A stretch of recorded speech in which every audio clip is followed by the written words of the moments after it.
काल अशाच एका गोष्टीवर चर्चा झाली आणि ती गोष्ट अशी होती की ही गोष्ट ऐकल्यावर लई जणांना वाईट वाटणार आहे. पण काय अडचण नाही, जे सत्य आहे ते सत्य आहे आणि ती गोष्ट तशीच सत्य आहे जशी मी सांगणार आहे. काही लोक अशी म्हणत होती की प्रॅक्टिस केल्यानंतर येतं, कळतं, हुशार होतं, ध्यान देऊन वाचलं पाहिजे, ध्यान देऊन शिकलं पाहिजे, ह्या गोष्टी होत्या. आणि एका बाजूला मी होतो. माझं हे मत होतं की जी पण विद्यार्थी आहे किंवा जी पण मुलगा आहे हा जन्मजात हुशार असतो. याला कोण हुशार करू शकत नाही आणि त्याच्यात जन्मजात क्वालिटी असतात. कोणतीही क्वालिटी असू द्या, जन्मजात क्वालिटी आहे. तरी इकडे अशा लोकांचा ग्रुप होता की तो म्हणत होता नाही, या गोष्टी आपण करू शकतो, आणू शकतो, डेव्हलप करू शकतो, हा विषय होता. तर यात बऱ्याच गोष्टी झाल्या.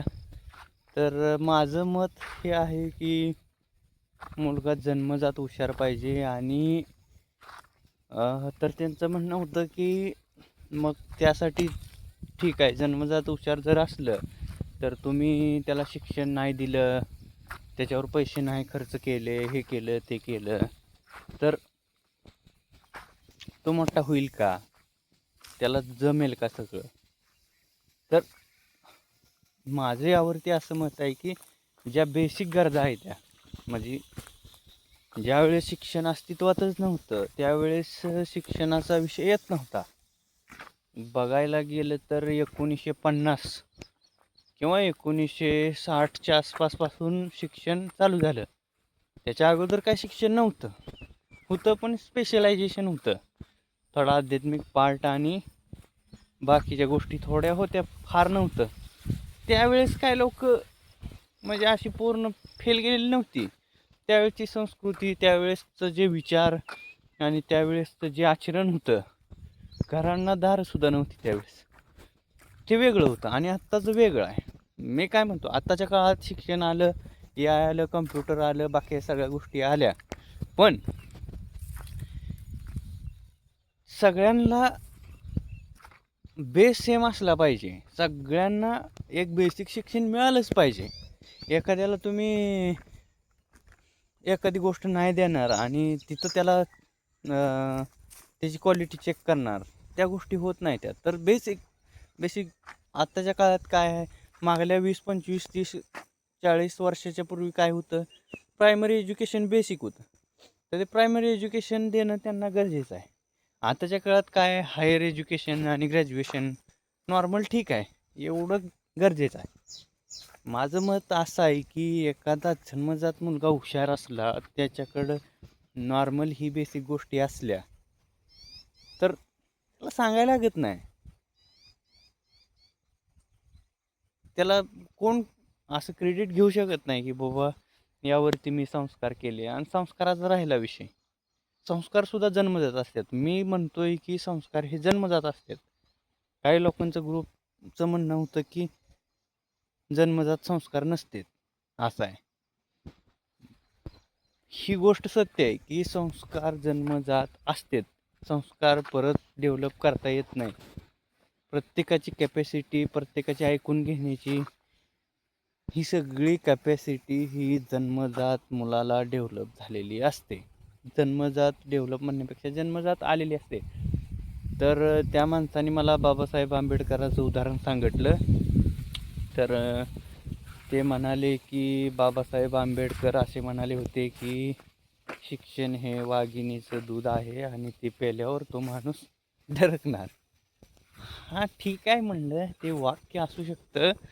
पण मला सांगा, ज्या शाळेमध्ये बाबासाहेब आंबेडकर जात होते त्या शाळेमध्ये त्यांना येऊ दिलं जात नव्हतं. त्यांची पाटी आणि त्यांची पेन्सिल काय असेल ते इन्स्ट्रुमेंट त्यावेळेस शिक्षणाला लागत होते, ते रोज उचलून टाकायचे, फोडून टाकायचे, ते पिशवी वगैरे फाडून टाकायचे आणि त्यांनी पिलेला डेरा हा फोडून टाकायचे. ह्या गोष्टी होत होत्या. मला सांगा, त्यांना बाहेर बसवलं जायचं गेटच्या, आणि तिथून ते आत काय शिकवते ते ते बघायचे. मला माहीत नाही तिथनं किती आवाज येत होता, ती फळ्यावर लिहिलेलं किती दिसत होतं. इथं क्लासमध्ये ज्यावेळेस आम्ही बसत होतो, पाठीमागच्या बेंचवर बसलं का नीट दिसायचं नाही. कोण कोण हात वर करायचं, मला दिसत नाही, त्याला पुढं पुढं बसायला हवंय.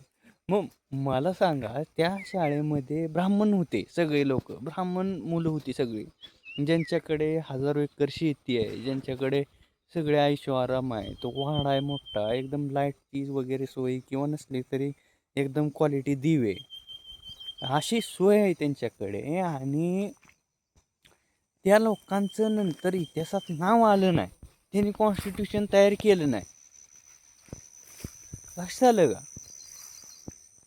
त्यांची कुठे गेली बुद्धिमत्ता? त्यांच्यात जर नंतर जर डेव्हलप होत असली असती, त्यांच्याकडे विद्वान होते शिकवायला ब्राह्मण लोकांकडनी, त्यावेळेस जी मुलं शिकत होती, तर ही लोक शिक्षणानं जर नंतर प्रगती होत असली असती, तर ही लोक मोठी व्हायला पाहिजे होती बाबासाहेब आंबेडकरांपेक्षा.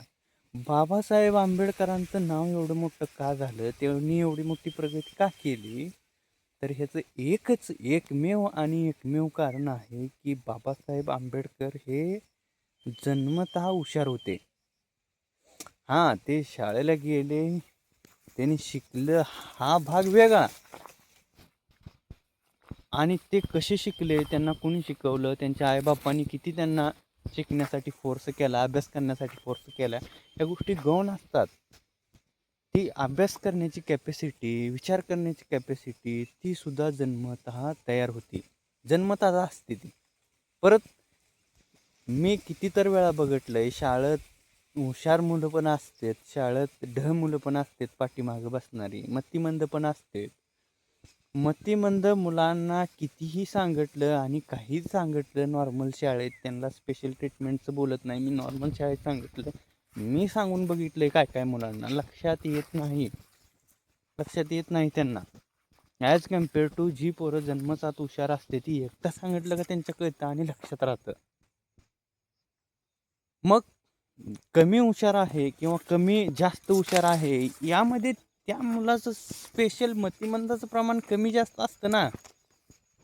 त्या मुलाचं एखादा मतिमंद जास्त असतो, एखादा मतिमंद कमी असतो. 10% मतिमंद आहे, 0.1% मतिमंद आहे, 0.2 मतिमंद आहे, 20% मतिमंद आहे, 30% असं प्रमाण असू शकतंय ना. पण ज्या वेळेस तुम्ही बेसिक रिक्वायरमेंट, बेसिक गरजा देताय, शिक्षण, खाणं पिणं, जेवढ्या बेसिक गोष्टी आहे, फोर्स करून नाही, या बेसिक गोष्टी दिल्यानंतर जी पोरं जन्मतः हुशार आहे, ती जन्मतः ज्यांच्याकडे अभ्यास करण्याची कॅपॅसिटी आहे, ती पोरं वर जाते, ती पुढं ग्रोथ होत जाते. ही मी गोष्ट त्यांना सांगत होतो, तर त्या सगळ्यांना मान्य नाही. आणि कुणाला जरी मान्य नसलं तरी ही गोष्ट सत्य आहे, मी डोळ्याने बघितलेलं आहे. माणूस हा जन्मतः हुशार पाहिजे. आता ज्यावेळेस आम्ही होतो कॉलेजमध्ये, त्यावेळेस कलाकार पोरं होती, 1-2 काही चित्रकार होती, त्यांनी एक लाईन मारायची, ते वहीवरती एक लाईन वहीवरती मारायची आणि आम्ही लाईन मारायचो वहीवरती, तर त्याची लाईन अशी वेगळी दिसायची, त्याच्यात असं एकदम क्वालिटी वाटायची चित्र काढायची. फक्त एक लाईन, चित्रबित्र काढणं म्हणत नाही, एक लाईन. मग त्याला ती गोष्ट कोणी शिकवली? सगळे आमच्या शिक्षक फळ्यावर शिकवायचे, त्या शिक्षकांनी लाईन, त्या शिक्षकांना तशी लाईन मारा येत नव्हती. ह्या मुलाला कुठनं लाईन मारायला आली, आमच्या मित्राला, ह्याला कुठनं काय बोलण्यात एक्सपर्ट होते, काय गंडवण्यात, एकदम एक मुलगा होता 100% गंडवण्यात एक्सपर्ट होता. कुठलाही माणूस, कसला जरी माणूस आणून उभा केला, कसलाही महिला, कसले जरी शिक्षक असली, तरी तो 100% गंडवायचा, 100%. आणि गंडवण्याचं स्किल कुठल्याही शाळेत शिकवलं जात नव्हतं. असं गंडवायचं असतं, तसं बोलायचं असतं, एकदम एकदम एकदम पोटात जाऊन, मनात जाऊन तो बोलायचा, गांडवायचा, असं आमच्या समोर गंडवून दाखवायचा आम्हाला. आम्ही मित्र होतो सगळे, आम्हाला सांगायचं असं गंडवलं, तसं गंडवलं, आम्ही समोर पण असायचं गंडवायचं. हे कुठून आलं? फक्त तुम्हाला शिक्षणाचं दिसतंय, फक्त संस्काराचं दिसतंय. हां, आणि राहिला विषय, अजून एक विषय होता त्यांचा जो संगतीचा. त्यांचं म्हणणं काय होतं, तर संगत चांगल्याची पाहिजे, संगत चांगल्याची पाहिजे. ह्या गोष्टीवर सुद्धा मी काउंटर केलं त्यांना. ही गोष्ट सुद्धा जन्मत असते. संगत चांगल्याची असो वाईटाची असो काही विषय नसतो, असं माझं मत होतं. तर ह्यावरती काउंटर मी असं बोलत होतो की मी लहानपणापासून शाळेमध्ये बघितलं, ज्यावेळेस आम्ही पहिली दुसरीला जायचो त्यावेळेस पहिली दुसरीमध्ये तर संगत नाहीच ना होत, बरोबर आहे का? त्याच्या अगोदर तर मुलगा घरीच असतो आईबापाच्या सानिध्यात. तर माझं मत असं आहे की ज्यावेळेस पहिली दुसरीत असं शिकत जायला येऊन ग्रॅज्युएशनपर्यंत तर काय व्हायचं, पहिल्या 8 दिवसात ओळखी व्हायच्या. हां, तू इथला आहे, तू असा आहे, तू तसा आहे, तू असा आहे. त्यावेळेस वाईट संगतीची जी मुलं आहे ती मुलं एकमेकाकडे आकर्षित व्हायची आणि चांगली मुलं आहे ती चांगली मुलं एकीकडल्या साईडला आकर्षित व्हायची. म्हणजे असं लवचुंबकासारखं ग्रुप व्हायचा, चांगल्या मुलांचा एक ग्रुप व्हायचा आणि वाईट मुलांचा, ज्यांना खायचा आहे प्यायचा आहे मस्ती करायची, ही मुलं आकर्षित होली जायची. मग ज्या वेळेस त्या ग्रुपमधल्या प्रत्येक आईबापासोबत चर्चा व्हायची, बोलणं व्हायचं, तर ती आईबाप काय म्हणायची, त्यांचा मुलगा सोडून त्या ग्रुपमध्ये जी लोक आहेत ती सगळी तसलीच त्या ग्रुपमधली. तर ते म्हणायचे की ह्या बाकीच्या मुलांमुळे आमचा मुलगा खराब झाला, दारू प्यायला लागला, बाकीच्या गोष्टी आल्या. आणि त्या ग्रुपमध्ये समजा 5 पोरं आहेत, त्यातल्या दुसऱ्या मुलाच्या आईबापाकडे गेलं तर तीही तशीच म्हणायची, ह्या ग्रुपमध्ये गेल्यामुळे, ह्या मुलांच्या नादी लागल्यामुळे आमचा. तसं ॲक्च्युलीमध्ये तसं कोण कोणाच्या सानिध्यात जाऊन तसं खराब होत नव्हतं. तर खराब जणांचाच एक ग्रुप असायचा, ती सगळी खराबच असायची. खराब मुलांचा एक ग्रुप असायचा आणि त्या ग्रुपमध्ये सगळे मिळून येऊन मस्ती करायची आणि चांगल्या मुलांचा एक ग्रुप व्हायचा, जी सगळी तिथं अभ्यास करायची आणि चर्चा करायची, डिस्कशन करायची रोज. तर त्या मुलांच्या सानिध्यात गेल्यावर त्यांचे आईबाप कधीच म्हणत नव्हती, चांगल्या ग्रुपच्या एखाद्या मुलाच्या घरी गेलं तर ते त्यांचे आईबाप कधीच म्हणत नव्हती की हां, ह्याचे मित्र आहेत सगळे, ते चांगले मित्र आहेत म्हणून त्यांच्यामुळे आमचा मुलगा चांगला झाला, आमचा मुलगा हुशार झाला. ते असे म्हणत नव्हते. ते काय म्हणायचे, ते म्हणायचे की आमचा मुलगा हुशार आहे आणि ह्या सगळ्या पोरांना समजावून सांगतो आणि ह्या आमच्या मुलामुळे सगळी मुलं हुशार आहे. असं नसतंय. मग त्यांना मी हेच आणि सगळ्याला मी हेच सांगण्याचा आजपर्यंत प्रयत्न केला की ही मुलं जन्मजात तशी येते, फक्त चांगली इकडल्या साईडला ज्यांचा मोठो सेम मोठा आहे, तो सेम मोठो परफॉर्म करण्यासाठी ती मुलं एकत्रित आली आणि असा विषय झाला. कोण कोणाच्या संगतीत जाऊन वाईट होत नसते, ध्यानात ठेवा ही गोष्ट. बऱ्याच ठिकाणी ही गोष्ट थोपवली गेलेली आहे, ब्रेन वॉश केलेलं आहे लोकांचं. असं होतं, तसं होतं, हे नाही. हा सगळा ब्रेन वॉशचा पार्ट आहे. तुम्ही बघा,